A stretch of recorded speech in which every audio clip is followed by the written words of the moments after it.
Hello and welcome to the live economic and financial markets commentary.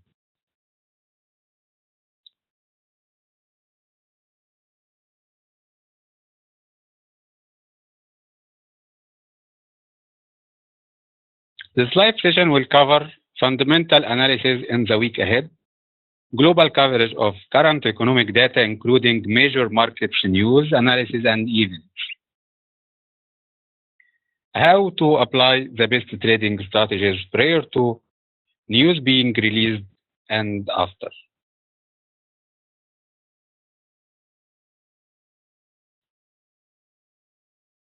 First, I'd like to start the session by giving you some information about me. My name is Ehab Gubil. I was born and raised in Egypt.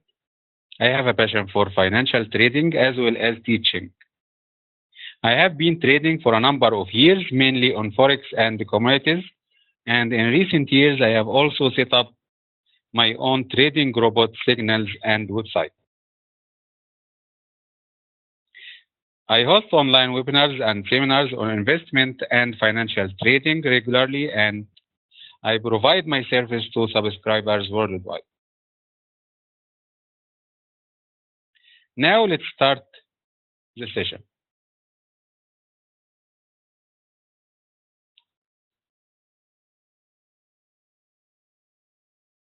The financial markets were rocked by the surprise result of the bailout referendum in Greece and the stock market crash in China for the earlier part of last week. Yen surged sharply on rise aversion but pared back much gains after markets stabilized. Instead, euro ended as the strongest major currency, and later developments provided optimism that Greece will finally secure a bailout agreement with its creditors.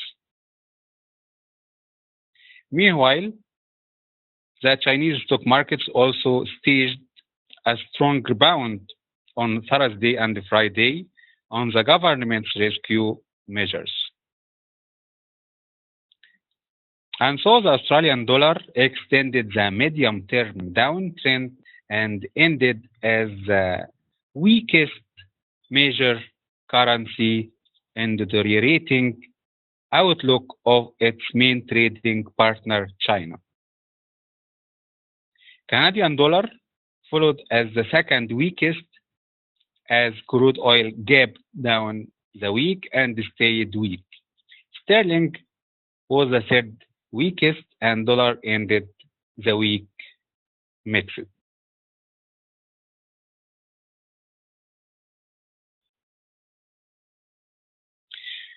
Today, Greece reached an agreement with its creditors over the reforms needed to start talks for a third bailout in 5 years, and so Greek will remain in euro.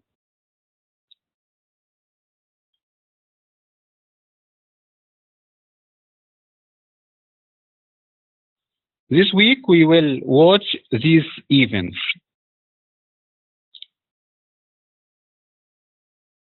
Tuesday, July 14th, 8:30 UK yearly CPI. The same day, 12:30 GMT, US monthly core retail sales. Wednesday, July 15th, 2 p.m., Bank of Canada interest rates decision. 10:45 p.m., New Zealand quarterly CPI. Thursday, 11:45 a.m., ECB interest rate.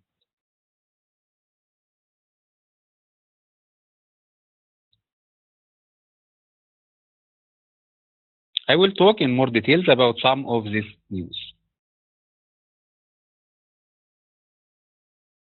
UK yearly CPI or Consumer Price Index will be released on July 14th at 8:30 a.m. GMT time. UK CPI release could provide some directional push for the sterling, and considering the potential positive development for the euro due to the optimism from recent Greek actions, we could see plenty of buyers if we were to get a stronger release.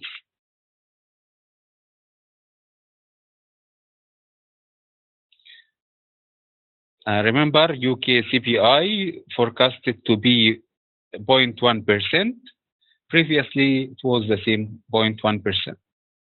Our trade plan, we are looking for a variable deviation of 0.3%.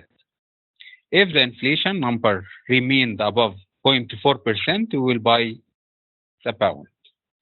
If the inflation number decreases to minus 0.2% or less, we will look to sell the pound. Historically, even with a slight difference of 0.1%, market usually overreacts. If our deviation is hit, there is a stronger possibility that the market will move 50 pips immediately. We will be looking to trade this release using after news retracement method. We will wait for the release, wait for market spike, and then wait for a decent retracement before entering the market and buying your option.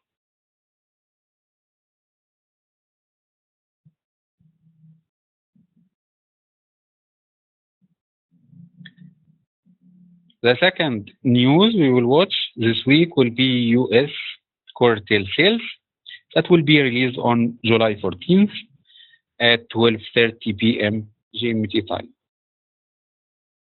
US core retail sales is a high impact release, and with the risk appetite sentiment picking up momentum, a stronger release could add more demand for the dollar. US core retail sales forecast to be 0.7%. Previously, it was 1%. The plan to trade this release is straightforward. We are going to wait for 1.2% release or better to buy the dollar, or a 0.2% or worse to sell the dollar. If we get in between release, we will need to look at the pre-release market condition and sentiment in order to make a decision, or just stay out of the market altogether. We will trade this news release using after news retracement. I will pay attention to both headline and core retail sales figures, but my focus will be on the core figure. And remember to use the default pair of dollar yen to trade this news.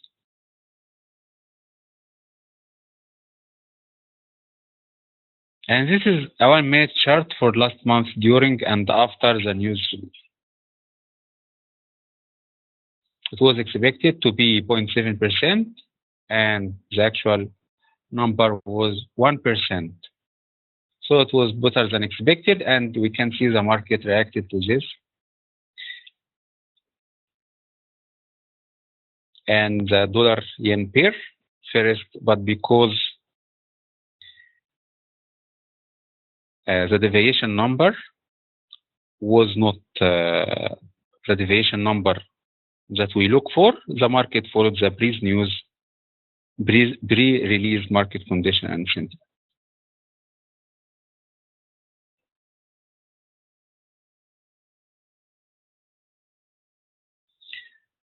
Bank of Canada interest rate will be released also on July 15 at 2 p.m. GMT time. Bank of Canada interest rate will probably not be a surprise, as the current rate is already deemed appropriate by recent Bank of Canada comments. However, if we were to get a surprise today, it would be on further rate cut. What analysts expect? They expect Bank of Canada interest rate decision at 0.75%. Previously, it was 0.75% too. So now, how to trade this news? Most analysts agree that the Bank of Canada will hold rates at 0.75%. I will be treating this release with a 0.25% variation. In the event of the surprise hike, it's almost guaranteed that we will see strong market movements immediately after the release.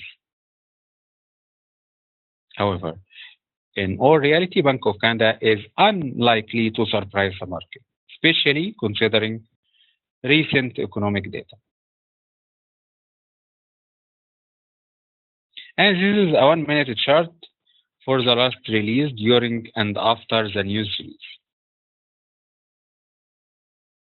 Because the actual release was as expected with no change at the interest rate, we did not see any new direction of the market, and the market just followed the pre-release market condition and sentiment.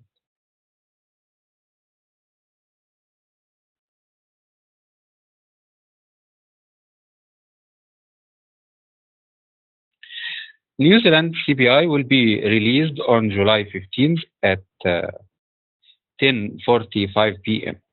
GMT time for sure.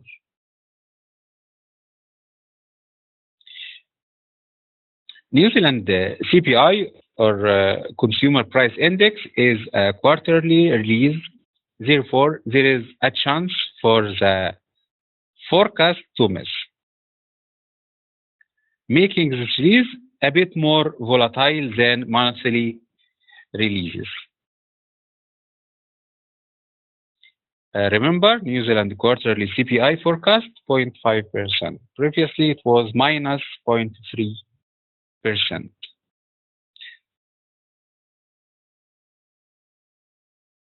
Our trade plan. Our focus will be on the headline CPI number.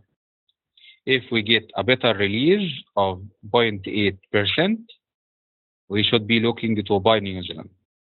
If we get a lower release, 0.2%, then we will see New Zealand move down.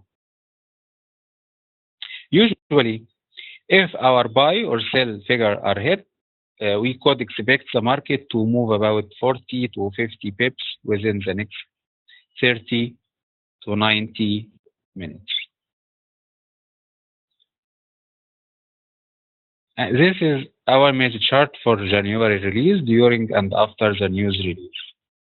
You can see how the market reacted by moving down after the release, because it was expected CPI as 0%, and the actual release was 0.2 minus 0.2%. So the market reacted, but still not the deviation number that we look for. So the market reacted immediately, but did not continue its movement.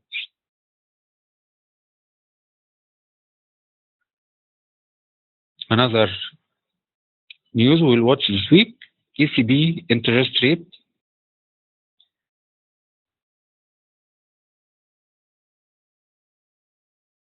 That will be released on July 16th. ECB interest rate is done in two parts. First, with the rate decision at 11:45 a.m.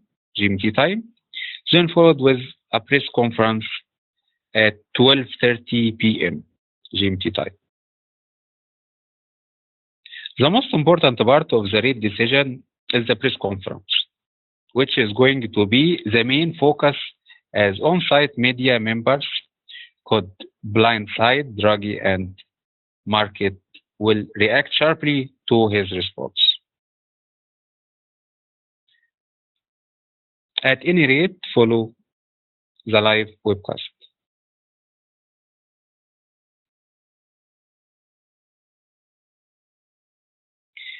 ECB interest rate decision forecast to be 0.05%, and previously it was the same. The trade plan. ECB interest rate decision comes in two parts.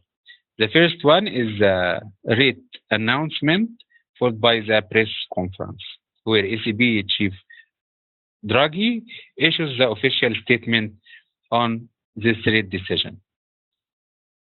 Since it's extremely unlikely to get a surprise from ECB, there is usually no volatility following this release. However, in the unlikely event that ECB surprise the market by cutting rate, then expect market to go into a selling frenzy.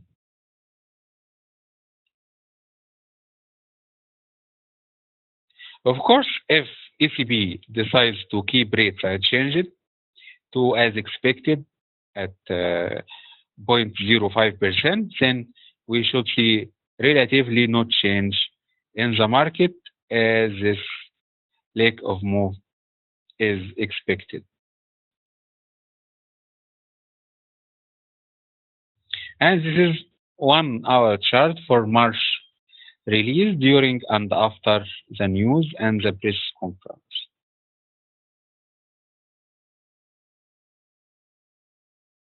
All of the moves happened from the press conference, not from the interest rate.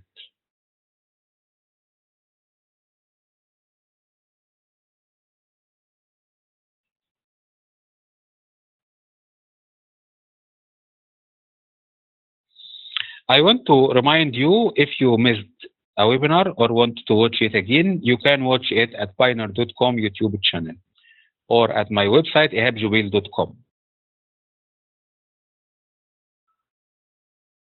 So then, I would like to thank you for attending today's webinar. We will hold the following webinar next Monday. Please stay posted on my web pages and pioneer.com, and hope to see you on my next webinar. Goodbye and see you next